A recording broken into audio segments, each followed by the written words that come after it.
Now, let's continue to look at that news report where Turkish President Recep Tayyip Erdogan is visiting Baku. We just brought you some live coverage there from the city. Now, Ahmad Shahidov joins me, head of AID-HR, to talk to us about that visit and the significance of it there. Good morning, Ahmad. Thank you for joining NewsHour. Good morning. Good morning. Thank you for having me in your program. Now, you might have tuned in. We were just talking about the arrival of Turkish President Recep Tayyip Erdogan in Baku at the invitation of Ilham Aliyev. Can you just go over some of the important aspects of this visit and why it's so significant at this time? Yes, today is a very important day for Azerbaijan, for our state and for our people. And today is a very special day for Turkey as well. That's why the president of Turkey, Mr. Recep Tayyip Erdogan, arrived Baku and will attend the victory parade today. I would say that we are living the most glorious day of the last 100 years in the history, because the winner of the 44-day war, which began on September 27, is Azerbaijan, and today on December 10, the Republic of Azerbaijan is holding a victory parade in Baku. And before attending this victory parade, presidents of Azerbaijan and Turkey, Mr. Aliyev and Erdogan, attended the matters and state figures of Azerbaijan. The national leader of Azerbaijan, Haydar Aliyev, and matters who killed during the first Karabakh war, and also Turkish matters who died for the defending of Baku city in 1918. So far, many military. I want to briefly talk about today's military parade organizing in Baku. So far, many military parades have been organized in Baku, but today's parade is the most important and most beautiful, because more than 3,000 servicemen will take part in this parade. About 150 military equipment, new military equipment, modern weapons, missile and artillery devices, air defense systems, as well as warships and boats will be demonstrated in today's parade. For us, the importance of this parade is the participation of the Turkish armed forces as well. Brazil, Turkey, which has always stood by Azerbaijan, is with us on this happy day as well, and much has been said about Turkish and Azerbaijani relations, and these relations have a long history. And the Turkish army, which liberated Baku from occupation about 100 years ago under the leadership of Nuri Pasha, is still in Baku today. And from September 27 to the present day, we have felt the support of Turkey every day, every hour, every minute. Turkey, with a population of 83 million, was with us, and we finally won this important war. So Turkish-Azerbaijani relations are unique in the world. We are literally one nation, two states, and we demonstrated this once again in today's military parade. And it's very important and significant that only Turkish leader Recep Tayyip Erdogan has arrived in Baku to attend this important parade, and this once again shows the very brotherhood and brotherly relations between Turkey and Azerbaijan. So Turkey is the only country that, despite all the pressure, stood by Azerbaijan and stands by Azerbaijan today. And these two countries cooperate closely in all spheres of life. Relations between Turkey and Azerbaijan are at a very high level in political, military, economic, cultural, and regional issues. After the victory in Karabakh, relations with Turkey will further develop, and Turkey is expected to participate in the restoration of the liberated territories, construction and also reconstruction works in these lands. So the strength of the Azerbaijan army will be demonstrated in today's military parade, and the servicemen who took part in the 44-day war in a military parade, and this military parade is also dedicated to the souls of 2,783 martyrs, because we are in debt to these Azerbaijani servicemen who died for this victory. And today, before attending this military parade, the two leaders of Turkey and Azerbaijan, Mr. İlham Aliyev and Recep Tayyip Erdogan, are attending the martyrs who died for defending Azerbaijan in first Karabakh war. So in this 44-day war, Azerbaijan lost 2,783 servicemen, 1,500 servicemen were wounded, and more than 100 Azerbaijani soldiers were missing. As a human rights defender, I want just briefly inform you that intensive work is underway to exchange prisoners of war and hostage through Russian peacekeepers and the International Committee of the Red Cross. And I think the fate of our missing servicemen will be clarified in the coming days. So in general, this 44-day war changed the perception of war not only in the South Caucasus but all over the world, I think.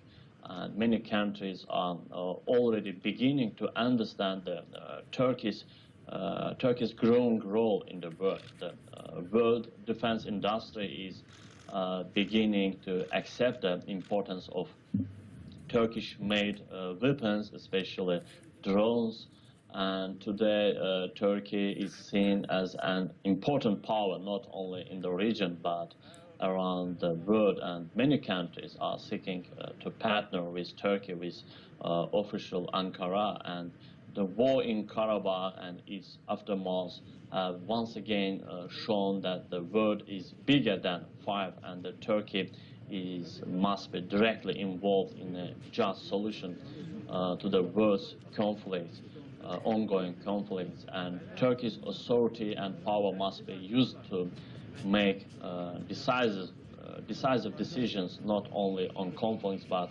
on the future of mankind in general.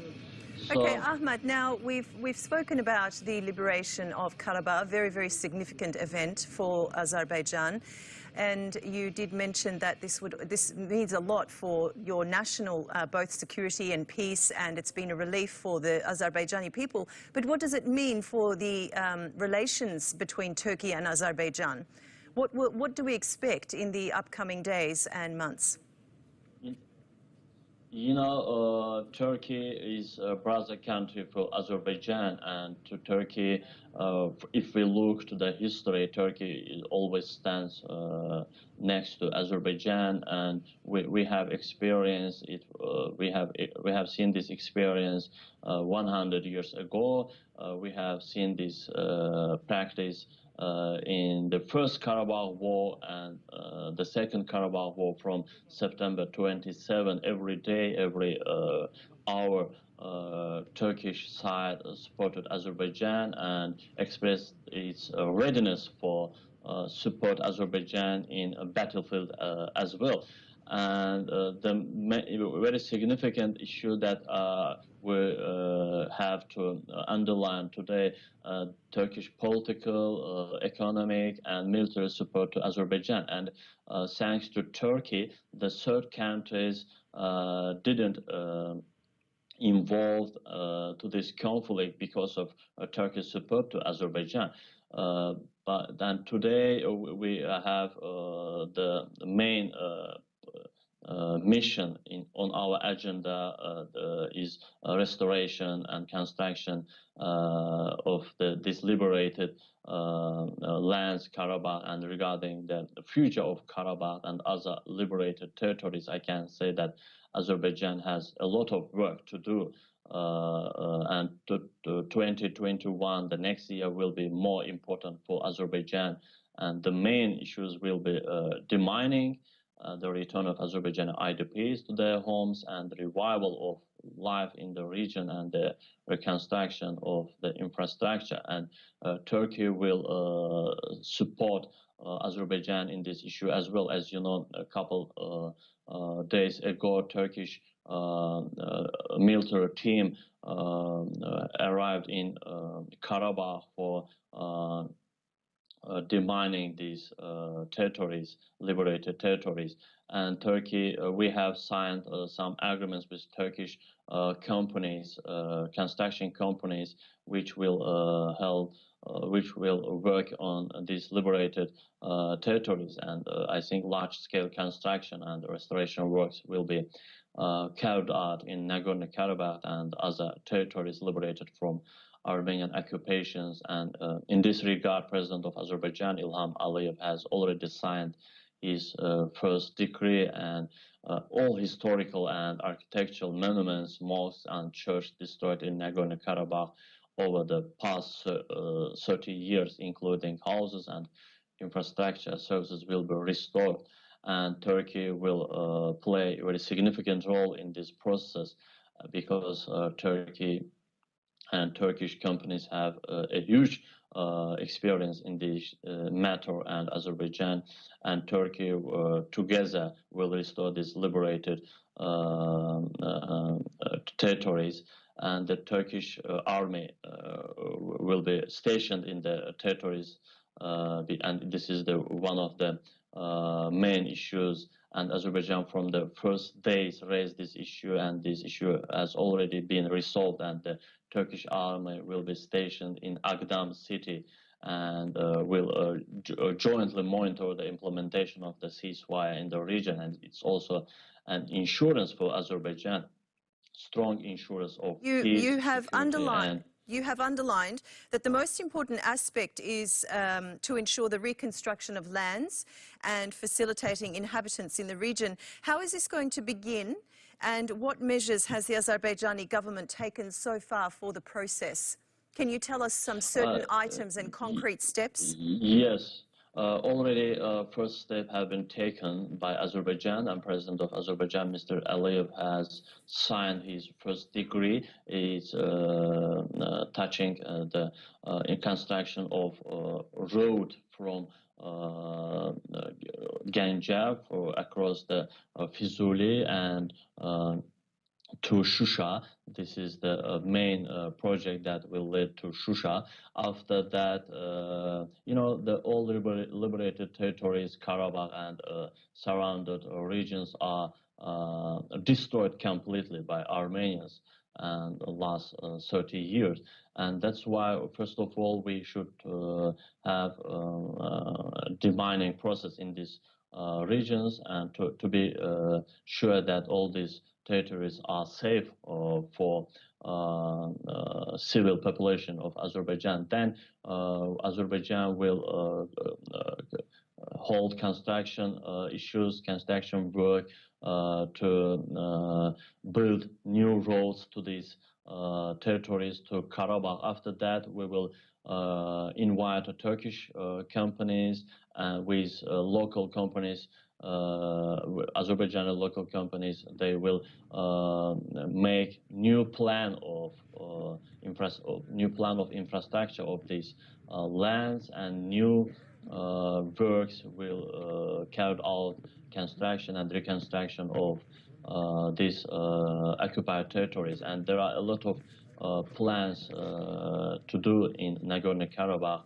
to restore these territories, to restore the church, to restore the mosque, historical monuments destroyed by Armenians over the last 30 years. So after that, we can think about the returning back the population of Azerbaijan to these territories, to realizing some social projects, and to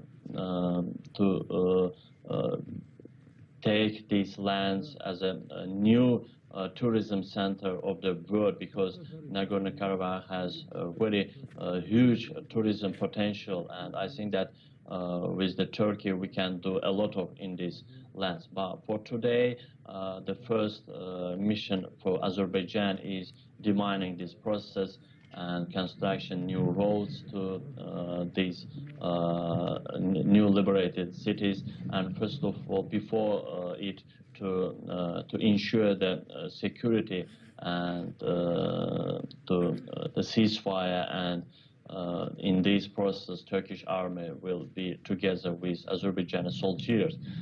But anyway, in political arena, the support of Turkey to Azerbaijan is very important for the future of our country. And also, I want to underline that we call it Turkish door.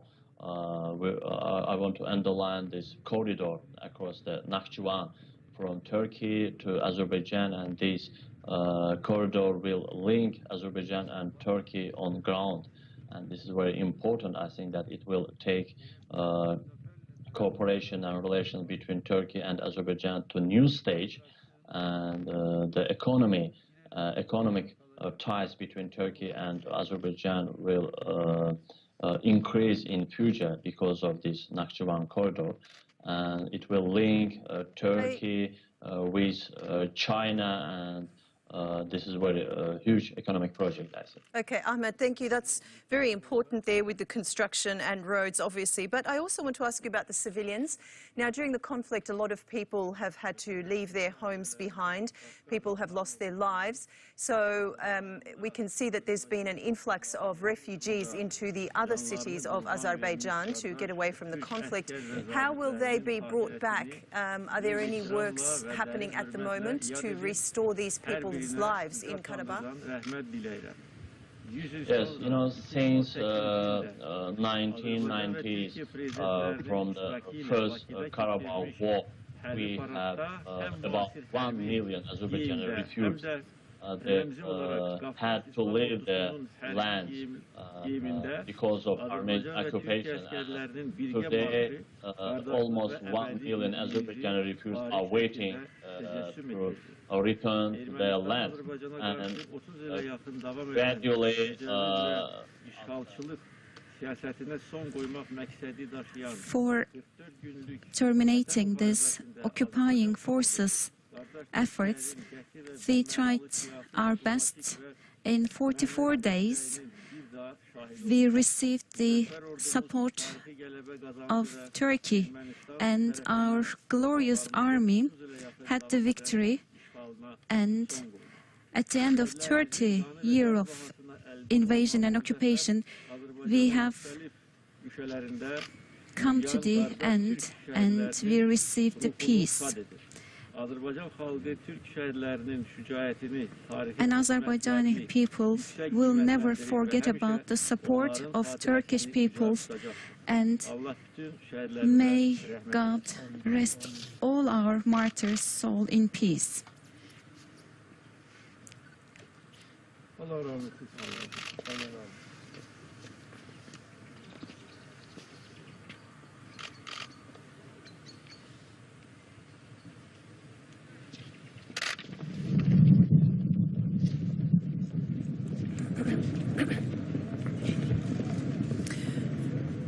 Ahmad, we just went live back over to Baku there as Turkish President Recep Tayyip Erdogan and Ilham Aliyev were engaging in a signing ceremony there.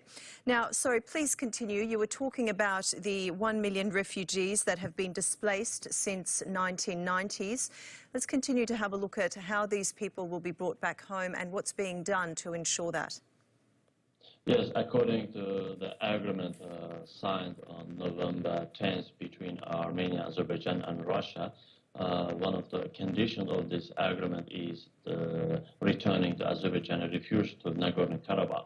And it means Azerbaijani citizens left Khankendi, Agdara, Khojaly. They will return to these territories and will start to live together with Armenian residents in Karabakh. But but the main part of Azerbaijan refugees, there are about almost 1 million refugees. They have left their homes during the first Karabakh war, and after reconstruction work, after making these territories safe, sure, Azerbaijani refugees will return to their homes, and huge work will be done for their security, for their safe living in these territories. I think new era will begin for Azerbaijan in the region, because Nagorno-Karabakh and other regions is almost 20% of all territory of Azerbaijan, and 1 million refugees after this construction work will return to these lands, and they will start new life, and Azerbaijani government promised new perspectives, new chance for their returning to these lands. I think that Karabakh and these new liberated regions will be, how to say, very new page for Azerbaijani history. And if Armenia will not violate the ceasefire, will not violate the agreement reached between sides, we may have a very good relation with Armenia as well. If the Armenians commit another provocation, they will respond 10 times more. I have to note that Armenia is not an independent state, and it is a province of another country. It's a very well-known fact, and during this war, we did not fight against the civilian population, and we have not any problem with Armenian nation in general. But Ahmad, the Armenians... Ahmad, sorry to cut you off, but we're having some difficulty, technical difficulty with the volume there. There's a little bit of scratchiness in the sound. So we'll talk to you again throughout the day, no doubt. But thank you very much for joining the program, and thank you for the contribution. Okay, now let's continue to bring you live coverage from Baku, Azerbaijan, where the Turkish President Recep Tayyip Erdogan is on an official visit.